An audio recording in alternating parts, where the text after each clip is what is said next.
I'm 85 years old. 3 years ago, my daughter Sarah moved in to take care of me. 6 months later, I fired her. Not because she wasn't trying, not because she didn't love me, but because asking your children to be your caregivers is one of the cruelest things you can do to a relationship. And I loved her too much to destroy us both. My name is Louise, and I'm going to tell you the 4 reasons your children make terrible caregivers. Not because they're bad people, but because love is not a qualification. And caregiving destroys what you're trying to preserve. Let me tell you the exact moment I knew I had to fire her. It was a Tuesday morning. I'd had a bad night, upset stomach. I'd needed help getting to the bathroom twice. Sarah came into my room at 7 a.m. She looked exhausted, dark circles under her eyes, hair unwashed. She said, "Mom, we need to talk about getting you Depends, adult diapers." And I saw it in her face, not disgust, worse, resignation. She was looking at me the way you look at a problem you have to solve, not a mother, a problem. And I realized I'd done this to her. I'd turned myself into her burden, and I'd turned her into someone who had to say the word depends to her own mother. That's when I knew this had to end. There are 4 reasons your children make terrible caregivers. 4 ways that asking them to take care of you destroys the very relationship you're trying to preserve. And I'm going to tell you all 4. Because if you're thinking about asking your children to move in, to help out, to just be there, you need to understand what you're really asking. You're asking them to stop being your child and to become your keeper. And once that happens, you can't go back. The first reason children make terrible caregivers: resentment is inevitable on both sides. No matter how much they love you, no matter how much you love them. When your child becomes your caregiver, resentment grows like mold in a dark place. I watched this destroy my friend Margaret. Margaret was 82, started needing help after a stroke. Her daughter Linda moved in, just temporarily. Temporarily became 2 years. Linda quit her job, stopped seeing friends. Her marriage suffered. Every day, medications, meals, doctor appointments, bathing, dressing. Every night, checking on her mother. Interrupted sleep, constant vigilance. Margaret would say, "I'm such a burden." Linda would say, "No, Mom, I want to do this." But I saw Linda's face. I saw the tightness around her mouth when Margaret called for the 3rd time in an hour. I saw the way she flinched when her mother needed help with the toilet. And I saw Margaret's face too. The shame, the guilt, the knowledge that she was stealing her daughter's life. 2 years in, they could barely look at each other. Linda resented giving up her life. Margaret resented needing it. And when Margaret finally died, Linda didn't cry relief. She cried guilt, because part of her was relieved. And she'll carry that guilt for the rest of her life. That's the first reason. Resentment is inevitable. No matter how much love starts the arrangement, resentment is where it ends.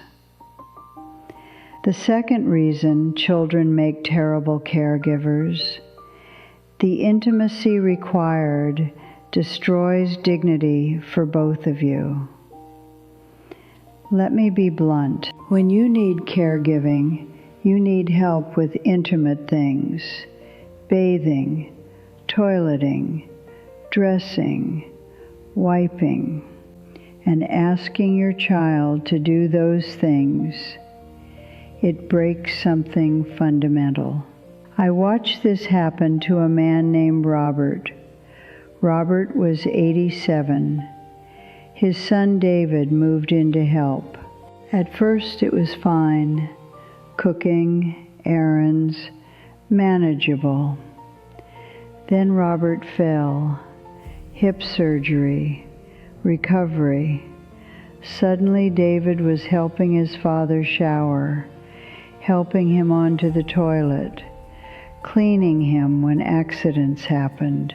Robert told me once, tears in his eyes, "I changed David's diapers when he was a baby.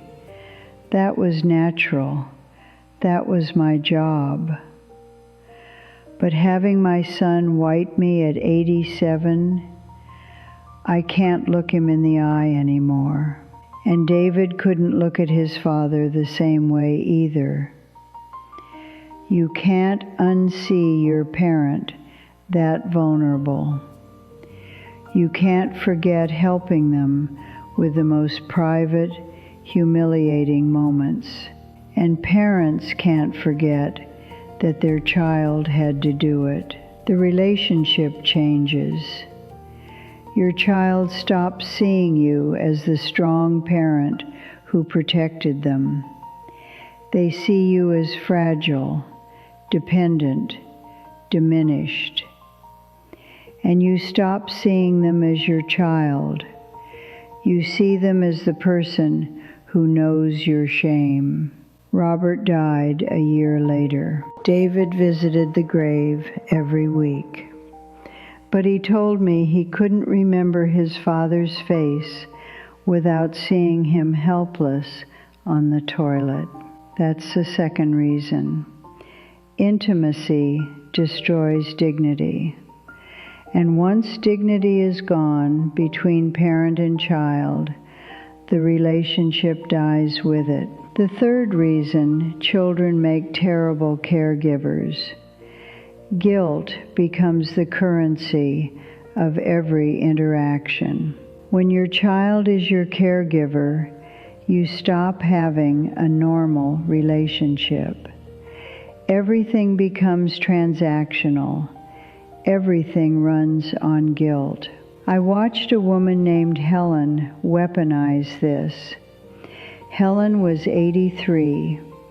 Her daughter Joyce took care of her. At first, Helen said thank you for everything. Then she stopped. Because Joyce was supposed to do it. She was the daughter. It was her duty. Then Helen started using guilt. "Joyce, I haven't seen you all morning." Joyce was out with her friends while I was here alone. "Joyce, some daughters actually care about their mothers." Every request came wrapped in guilt. Every need came with an implicit accusation. "If you really loved me." And Joyce couldn't say no. Because how do you say no to your aging mother who needs you?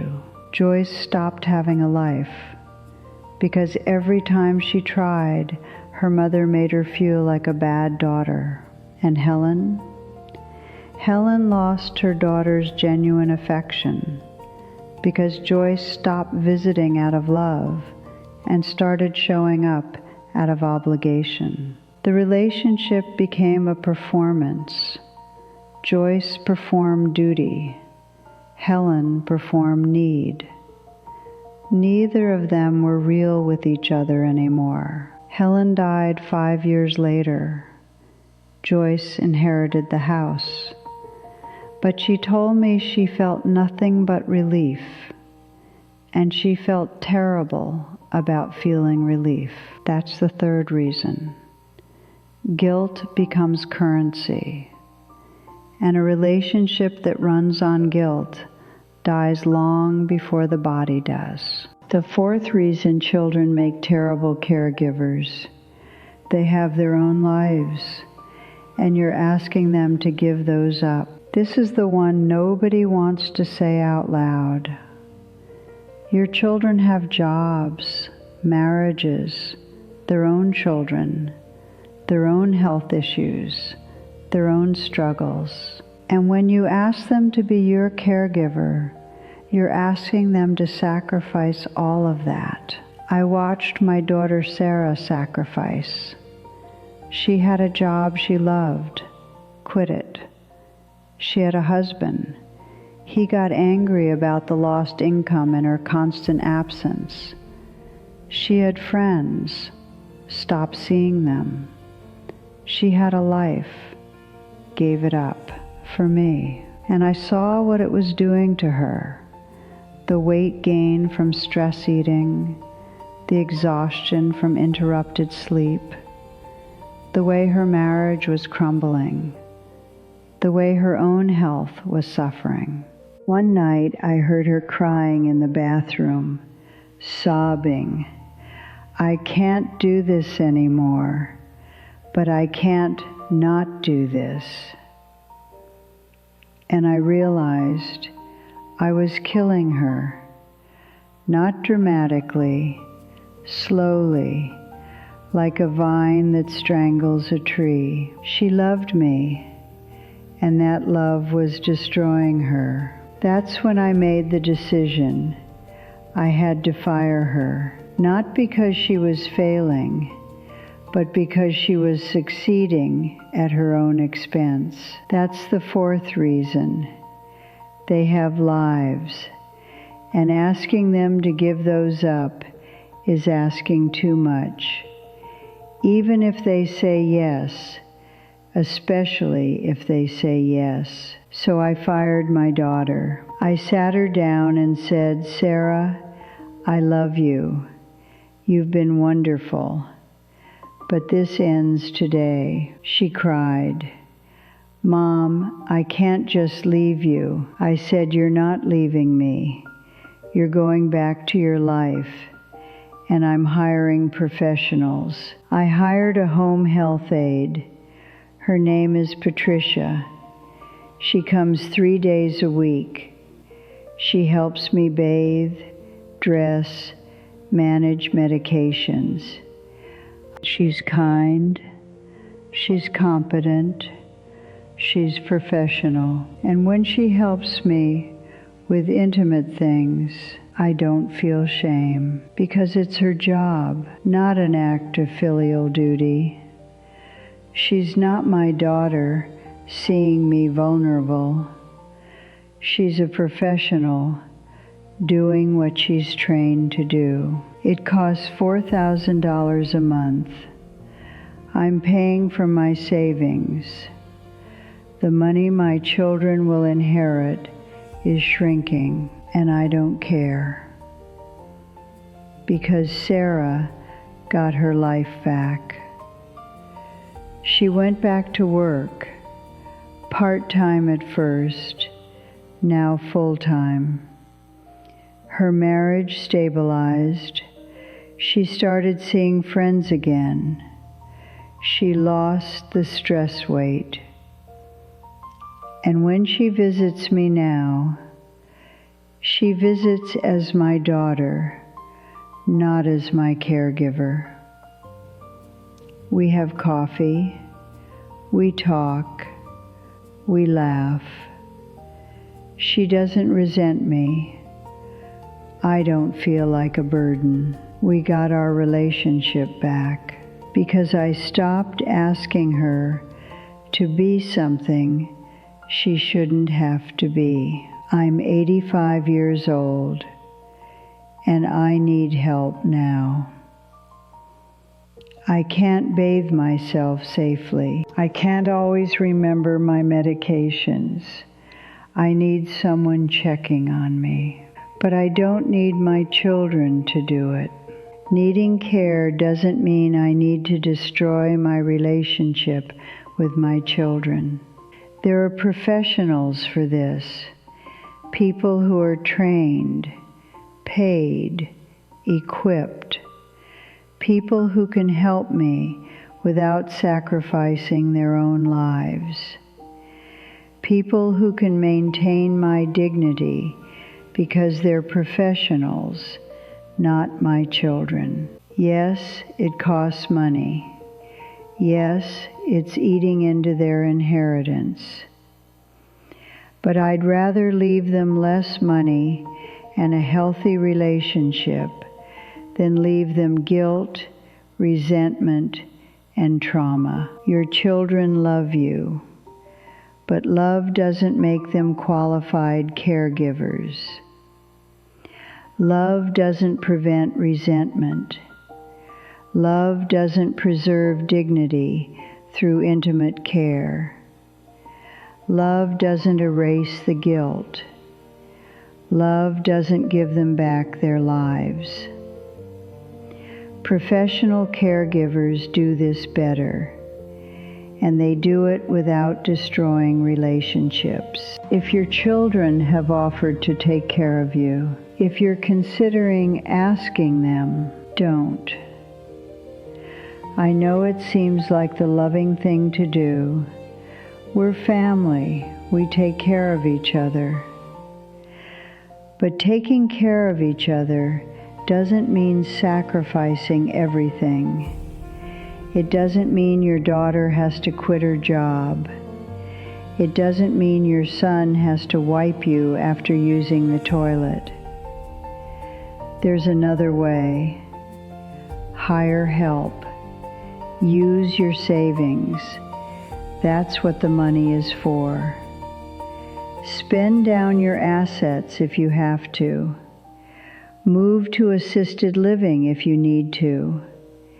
Accept professional care and keep your children as your children, not your caregivers, not your nurses, not the people who resent you even though they love you. I fired my daughter 3 years ago. Best decision I ever made. She has her life. I have my care. We have our relationship. Don't let caregiving destroy what you're trying to preserve. Love them enough to let them stay your children.